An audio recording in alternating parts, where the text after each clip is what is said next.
네, 오늘 여러분과 함께 볼 말씀은 잃어버린 자를 찾아입니다. 오늘 예수님께서는 여리고 지역을 지나가시는데요. 이 여리고 지방은 요단강 근처로 1년 내내 기후도 아주 따뜻해서 농사도 잘 되고 향신료도 많이 생산되는 지역이었습니다.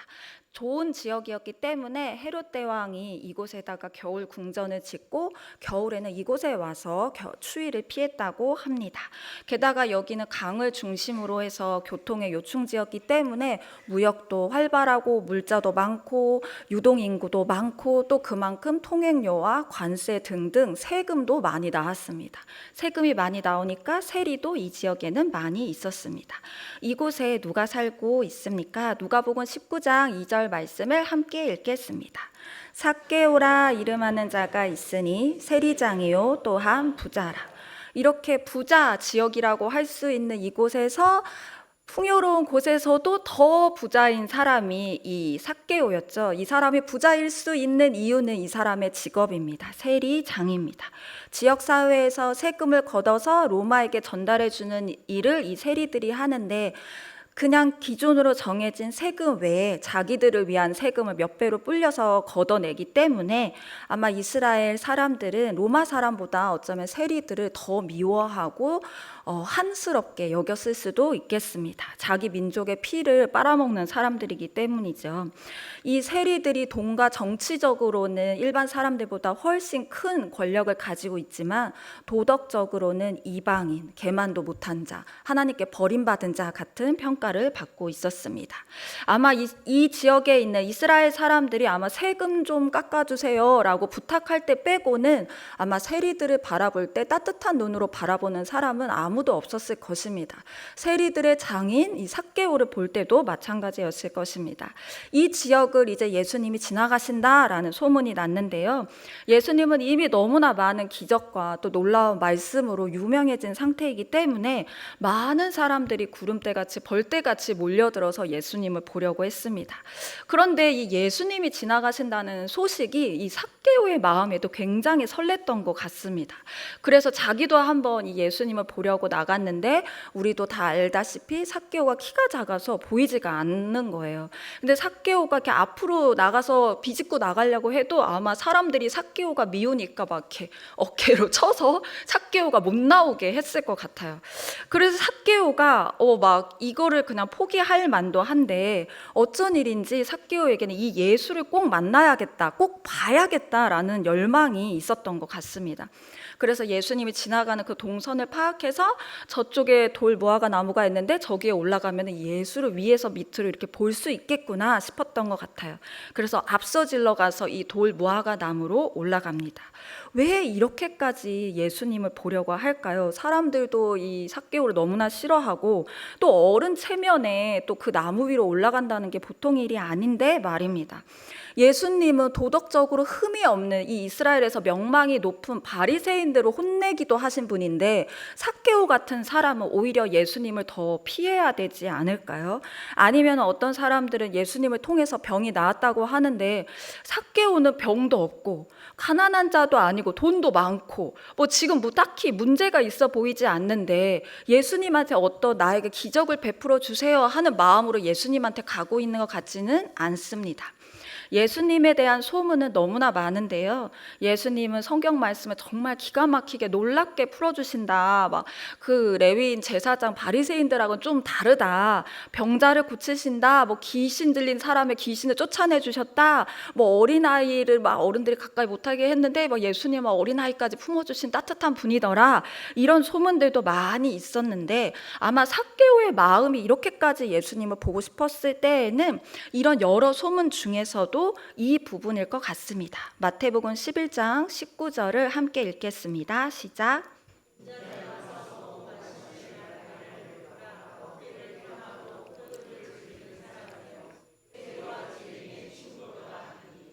네, 세리와 죄인의 친구.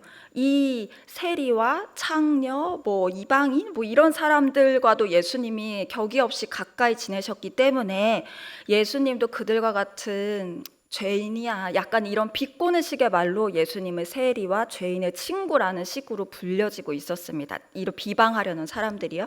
근데 이 예수님의 예수님을 비방하려는 이런 별명이 삭개오에게는 예수님이 세리인 우리랑 친구시라고? 이 예수님을 만나보고 싶다. 이 예수님은 도대체 어떤 분이실까? 나도 이분을 보고 싶다. 라는 그 열망이 나무 위에까지 올라오게 한 것 같습니다. 나무 밑을 이렇게 지나가시는 예수님, 드디어 보고 싶었던 예수님을 위에서 이렇게 봤죠. 근데 그러면 이제 소원이 이루어진 거 아닙니까? 그런데 이 예수님이 갑자기 이 나무 밑에 멈춰서 위로 올려다 보시더니 삭개오 씨 내려오세요. 제가 오늘 당신 집에 가겠습니다. 라고 말하는 것입니다. 예수님이 나를 쳐다본 것도 놀라워. 내 이름을 알고 있는 것도 놀라워. 근데 우리 집에 가겠다는 게 너무 충격적인 일이죠. 왜냐하면 이스라엘에서도 지금 우리도 마찬가지지만 아주 호의적인 관계가 아니면 누구 집에 갈 일이 없죠. 예수님을 그렇게 죽이고 싶어 했던 이스라엘 사람들이 이 6월절에 혹시나 더럽혀질까 봐 이 빌라도의 관정 안에도 들어가지 않았거든요. 이방인이라는 이유로. 그러니까 세리인 이 삭개오의 집에 일반 사람들이 들어갈 일은 더 없는 것입니다. 자기 죄인의 집에 들어갈 일이 없는 것이죠. 삭개오도 놀라고 이스라엘 사람들도 너무나 놀랐습니다. 이 예수님이 우리 집에 오시다니. 삭개오는 이렇게 뭐라고 대꾸를 해야 할 바도 모르고 막 싱글벙글 웃으면서 내려와서 예수님을 안내합니다. 이 주위에 있던 이스라엘 사람들은 너무 어이가 없었습니다. 그들이 얼마나 어이가 없었는지는 이 말씀의 한 구절로 나옵니다. 누가복음 19장 7절 말씀입니다. 시작. 무사람이 보고 수군거려 이르되 저가 죄인의 집에 유하러 들어갔도다 하더라. 이름도 삭개오의 집에 들어갔다 이렇게 얘기하는 게 아닙니다. 죄인. 이름도 없어요. 죄인. 왜냐하면 이들이 삭개오를 부를 때는 죄인이기 때문입니다. 이때 사람들이 얼마나 예수님께 실망했을까요? 예수님이 죄인 집에 들어가시네? 예수님이 저놈이랑 한패네? 예수님이 내 돈 뜯어간 놈이랑 같이 웃고 있네? 아마 이스라엘 사람들이 굉장히 분노했을 것 같아요. 예수님이 우리 동네 오셔서 딴 동네 하셨던 것처럼 우리 동네 회당 와가지고 뭐 성경 말씀이나 풀어주시던가 아픈 사람 있으면 고쳐주시던가 이런 일을 하셔야지 뭐 저딴 쓸데없는 일을 하고 나시나 이렇게 아마 속으로 굉장히 분노했을 것 같아요. 사람들의 기대는 무너지고 삭개오만 기대하지 못했던 그런 기쁨을 막 누리고 있습니다. 삭개오는 예수님을 집으로 모신 다음에 얼마나 마음이 급한지 앉지도 못하고 서서 예수님이 묻지도 않고 뭐 말도 꺼내지 않았는데 자기가 막 말을 쏟아냅니다. 누가복음 19장 8절 말씀입니다. 삭개오가 서서 주께 여짜오되 주여 보시옵소서.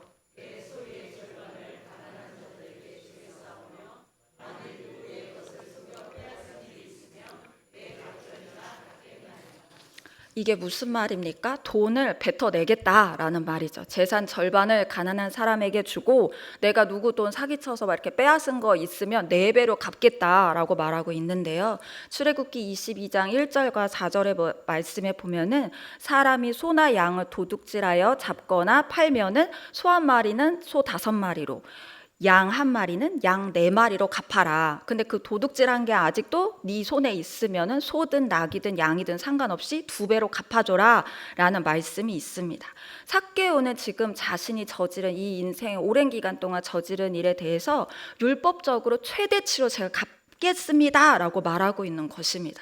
예수님은 아직 입을 떼지도 않으셨어요. 너 이렇게 살다가 정말 하나님의 큰 벌을 받을 거야? 그런 말씀을 하시지도 않고 아무 말도 안 하셨는데 스스로 이 말을 막 쏟아내는 것입니다. 이 삭개오라는 사람의 인생 중에서 제일 중요한 게 뭡니까? 돈이죠.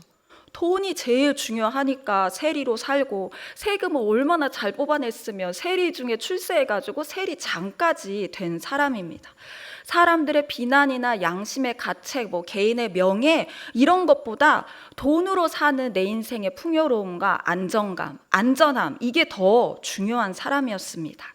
그런 돈으로 이룩한 자신의 집에 예수님이 오시자 이 사람 마음속에는 배부르고 등 따신 거, 내 창고가 풍요로운 거, 10년, 20년 후에 내 아들, 딸들이 먹거리가 있는 거 이거보다도 더 강한 열망이 생겨납니다. 그거는 사람답게 살고 싶은 것입니다.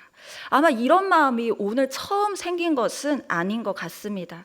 세리 일을 하면서도 하나님의 말씀, 하나님의 율법, 특히 자기가 저지른 이 잘못에 대한 말씀을 분명하게 이 사람은 기억하고 이 마음에 계속 가지고 있었습니다.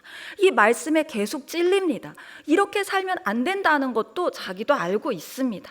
그런데 지금 이 삶을 멈출 수 있는 용기가 없습니다. 지금의 삶을 포기할 수가 없습니다. 그런데 예수님을 만나고 나니까 돈을 포기해야 된다라는 것이 아니라 돈보다 더 좋은 게 생긴 거죠. 부유하게 사는 게 내 인생 최고의 목적이었는데 예수님을 만나니까 하나님을 얻고 싶은 것입니다. 하나님의 아들로, 하나님의 자녀로 돌아가고 싶은 것입니다. 너무나 간절하게 하나님의 용서를 받고 싶은 것입니다. 이 삭개오의 이 고백은 누가복음 18장에 우리가 너무나 잘 알고 있는 어릴 때부터 나는 모든 말씀을 다 지켰습니다. 어떻게 해야 영생을 얻을 수 있습니까? 라고 말한 부자 청년도 고백하지 못했던 그런 고백이었습니다. 예수님은 삭개오의 이 마음에 말씀으로 응답해 주십니다. 누가복음 19장 9절 말씀입니다. 예수께서 이르시되 오늘 구원이 이 집에 이르렀으니 이 사람도 아브라함의 자손이미로다. 너도 하나님의 백성이다, 하나님의 자녀다 라고 말씀하십니다. 우리가 이 말씀을 들을 때 너무 다행이다, 잘됐다, 훈훈하다, 따뜻하다, 아무렇지 않을 수 있는 이유는 우리랑 삭개오의 거리가 상당히 멀기 때문입니다. 그런데 당시 이 지역 사람들은 예수님의 이 말을 듣고 기분이 어땠을까요? 예수님께서는 전에 고향 나사렛에 들어가셨을 때 회당에서 이사야서 말씀을 읽은 적이 있습니다. 이 이사야서의 말씀은 예수님이 이 땅에서 어떤 일을 하실 건지에 대해서 예언한 부분이었는데요. 누가복음 4장 18절 말씀을 함께 읽겠습니다. 시작.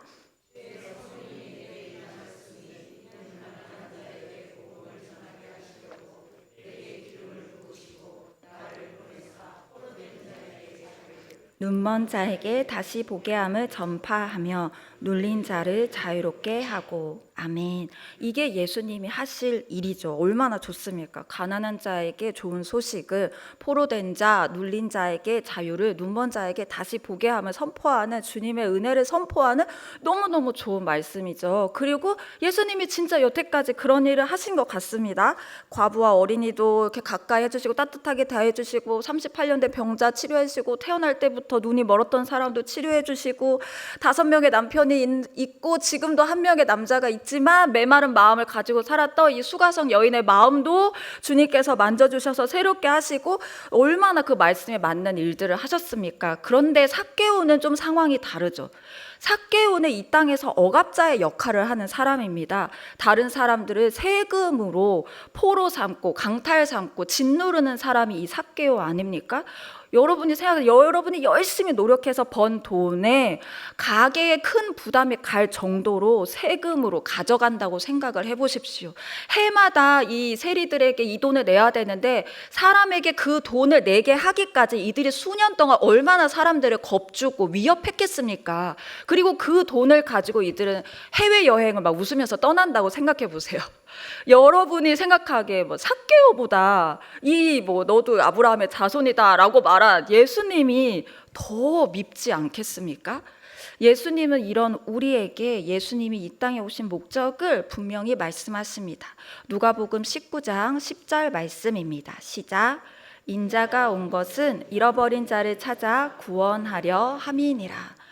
무엇을 잃어버렸습니까? 주님이 오신 것은 잃어버린 자를 찾아 구원하려 함이니라 라고 말씀하셨는데 도대체 이 사람이 무엇을 잃어버렸을까요? 하나님을 잃어버린 거죠. 목자를 잃어버린 양입니다. 부모를 잃어버린 아이입니다. 미아라는 말입니다. 부모를 잃어버린 아이를 부모가 당연히 찾지 않겠습니까? 제가 어린이들한테 설교를 할 때 자주 가지고 나오는 게 이 젓가락이에요. 이 젓가락은 하나님과 우리의 관계를 설명할 때 제가 자주 쓰는데요. 얘들아 이 젓가락은 몇 개가 한 팀이야? 그러면 2개, 애들도 다 알고 있거든요. 이거랑 닮았어 안 닮았어? 닮았어요. 그러면 만약에 우리도 하나님이 이렇게 하나님을 닮게 이렇게 지으셨어. 근데 우리가 나 하나님 필요 없어. 나 혼자도 잘할 수 있어. 이러면서 떨어져 나와버렸어. 자, 우리 젓가락 하나로 먹을 수 있어요? 없어요? 이러면 어떡할까요? 있어요.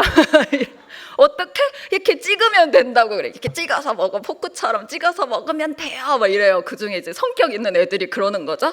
그러면 콩 먹을 수 있어? 면 먹을 수 있어? 이러면 이제 조용해집니다. 여러분, 하나님이 없는 인생이 고됩니다. 인생을 아예 못 살지는 않은데 인생이 너무 고돼요. 인생이 너무 힘들어요. 부모를 잃어버리고 혼자 된 아이가 어떻게 인생을 제대로 살아갈 수 있겠습니까? 하나님을 잃어버린 우리가 어떻게 인생을 제대로 살아갈 수 있겠습니까? 돈이 내 인생의 짝인가 싶어서 돈이 많아지면 내가 좀 안정적으로 살 수 있을 거야 생각해서 돈을 위해 사는 사람도 있을 것이고, 내 주변에 사람이 많이 있으면 마음이 든든해서 사람한테 집착하는 사람들도 있을 것이고, 내가 약해지면 안 돼, 나는 언제나 완벽해야 되고 나는 강해야 돼 라고 생각해서 사람들한테 약한 모습 하나도 안 보이고, 가끔 누가 당신 이런 모습 좀 문제예요 라고 얘기하면 붉은해가 내가 무슨 문제가 있다고 하고 버럭 화를 내는 사람도 있죠. 수가성의 여인이 왜 그렇게 비난받으면서도 남편을 계속 바꾸려고 했을까요? 삭개오가 왜 자신의 양심의 찔림을 무시하면서까지도 돈에 이렇게 집착했을까요? 바리새인들이 율법을 그렇게 따지면서 사람들을 판단하며 점점 사랑을 잃어가면서도 왜 그 삶을 고집했을까요? 전에 사역했을 때 그 부서의 부장님과 이런 대화를 한 적이 있었습니다. 부장님이 우리 공동체 안에 얘기하지 못했는데 우리가 기도하는 공동체가 돼가면서 어느 날 사실은 제가 여러분과 말하고 싶은 게 있습니다. 제 딸이 이단에 빠져 있습니다. 우리 딸은 같이 어릴 때 저와 함께 교회를 다녔는데 지금 이제 청년으로 자라면서 20대 중반이 넘어가는데 이단에 빠져 있습니다. 함께 살고 있는데 정말 매일이 너무 지옥 같습니다 라고, 너무 힘듭니다 라고 말씀하셨어요. 그래서 우리가 함께 이걸 가지고 기도합시다 이러면서 나갔거든요. 그러면서 그 이단 그룹이 사회적으로도 굉장히 많이 보도가 되면서 폭로가 됐습니다. 그런데도 딸은 돌아오질 않는 거예요. 그게 맞다라고 생각을 하는 거죠. 그리고 또 오랜 시간을 저희가 함께 기도하게 됐습니다. 그러면서 부장님 요즘은 어때요? 라고 물어봤더니 요즘은 거기 안 가는 것 같아요 라고 얘기를 하시더라고요. 근데 이제 서로 예민하니까 그런 말을 못 하는 거죠. 근데 이 일상의 모습을 보니까, 왔다 갔다 하는 걸 보니까 이제는 안 가는 것 같아요. 이러다가 얼마 후가 지났습니다. 근데 부장님이 저한테 이런 얘기를 하시더라고요. 딸의 방을 청소하는데 베개 밑에서 부적이 나왔어요 라고 얘기하셨어요. 그때 부장님과 저는 이런 생각을 함께 했습니다. 부장님, 딸이 어떻게 살아보려고 발버둥 치고 있는 것 같아요. 어떻게 좀 이 인생을 잘 살아보고 싶은데 그 자기가 선택한 이 이단도 해보고 그것도 아니래. 근데 어떻게든 잘 살아보고 싶은데 엄마한테도 이제 말을 못 하겠고, 그 나름대로 어떻게 살아보겠다고 선택한 게 이 부적을 사가지고 자기 베개 밑에 넣어놓는 것 같아요. 이랬더니 이제 부장님도 자기도 그런 것 같다고. 딸에 대한 분노가 아니라 이젠 그 인생을 잘 살아보고 싶은데 자꾸만 엉뚱한 길로 가서 더 힘들어지는 그 딸을 향한 안타까운 마음이 우리 안에 생기고 함께 계속 기도하게 되었습니다. 살고 싶은 거죠. 잘 살고 싶은데 참 그 답이 나오지 않는 것입니다. 하나님을 잃어버리고 미아처럼 발버둥 치면서 잘못되고 있는데 이 잘못된 거를 어떻게 수정할 수 있는 힘이 우리에게는 없는 것입니다. 우리 모두는 갇힌 자, 포로된 자, 눈먼 자와 똑같습니다. 이런 우리를 예수님께서 찾아오셨습니다. 우리가 발버둥 치면서 만든 이 흙탕물 속으로 예수님이 내가 너를 찾으러 왔다라고 말씀하고 계십니다.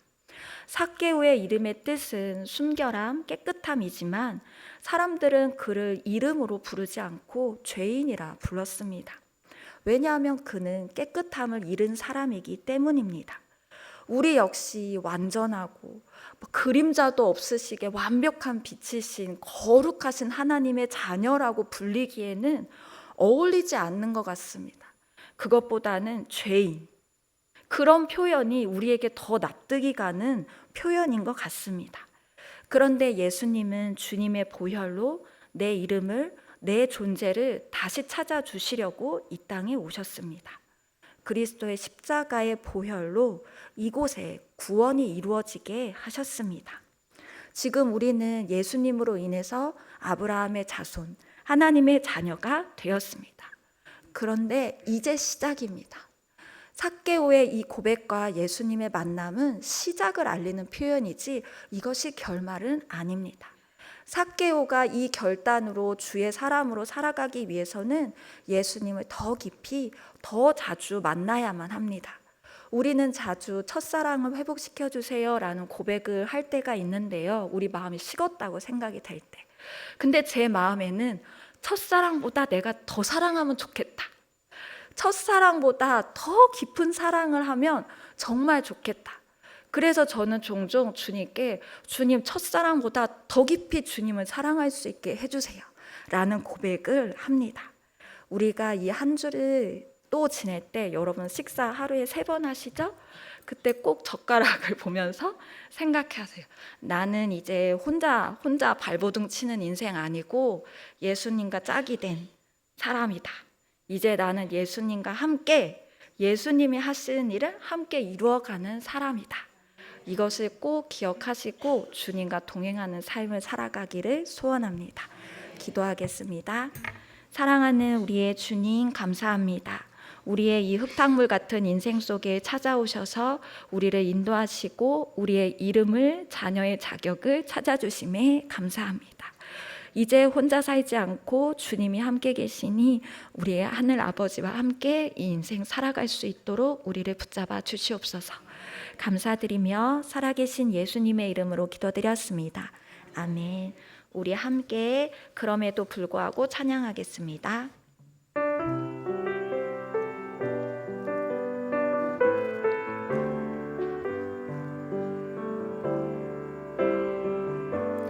마음속에 어려움이 있을 때,